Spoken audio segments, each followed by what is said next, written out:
Love பண்ணோம், வீட்டில் வந்து பொருத்தம் பார்த்துட்டாங்க, ஜாதகம் பார்த்துட்டாங்க, ஜோதிடர் ஒருத்தர் வந்து ஆகாது பண்ணக்கூடாது அப்படின்னு சொல்லிட்டாங்க. சிலருக்கு வந்து பொண்ணு வீட்டில் போய் பார்ப்பாங்க, பையன் ஆகாதுன்னு சொல்லுவாங்க, பையன் வீட்டில் பார்ப்பாங்க, பொண்ணு ஆகாதுன்னு சொல்லுவாங்க. இதேமாரி சொல்லிட்டாங்க, என்ன சார் பண்ணலாம்? ஆனால் நாங்கள் பிடிவாதமாக இருக்கோம், நாங்கள் பண்ண வேண்டிய கட்டாயத்தில் இருக்கோம். அதுமாதிரி எங்கள் குடும்பத்துக்கும் ஓகே தான், ஆனால் ஜோதிடத்தில் வந்து ஆகாதுன்னு சொல்லிட்டாங்க, என்ன சார் பண்ணலாம் அப்படின்னா, ஜோதிடம் வந்து ஒரு வழிகாட்டக்கூடிய கிரகம் தான், பிரித்து வைக்கிறது கிடையாது. சரி, அதுக்கு என்ன ஆல்டர்னேட்டிவாக பண்ணலாம் அப்படின்னு யோசித்தோம் அப்படின்னா, 2 பேருடைய ஜாதகத்திலையும் நமக்கு வந்து அருள் செய்யக்கூடிய வழிகாட்டக்கூடிய தெய்வம்னு இருக்கும்.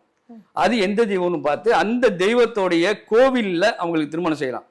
பொதுவாக கோவிலில் திருமணம் செய்யறதே தோஷங்கள் எதுவாக இருந்தாலும் அந்த தோஷம் வந்து விலகும் அப்படிங்கிறது தான் கோவிலில் பெரும்பாலும் அந்த காலத்தில் வந்து திருமணம் செஞ்சுருக்காங்க. 1. 2 வந்து அதாவது மேரேஜ் டேட்டுன்னு சொல்லுவாங்களா, மேரேஜ் தேதி வந்து சரியாக அமையணும். மேரேஜ் தேதியும் அந்த நேரமும் சரியாக அமைஞ்சா ஜாதக ரீதியாக எவ்வளோ பெரிய தோஷம் இருந்தாலும் அந்த தோஷமெல்லாம் விலகி அவங்க வாழ்க்கையில் சந்தோஷமாக வாழ்கிறதுக்கு அந்த வழிகாட்டுதான் இருக்கும். உதாரணத்துக்கு ஒருத்தங்க தஞ்சாவூரில் பிறந்திருக்கலாம், அவங்களுக்கு அவங்க ஜாதகத்தில் மதுரை மீனாட்சி அம்மன் கோயிலில் கல்யாணம் பண்ணால் நல்லதுன்னு இருக்கும். அதுபோல் தேர்ந்தெடுத்து பண்ணாங்க அப்படின்னா எந்த தோஷமாக இருந்தாலும் விலகி மகிழ்ச்சியை ஏற்படுத்தக்கூடிய ஒரு வாய்ப்பு ஜோதிடத்தில் உண்டு.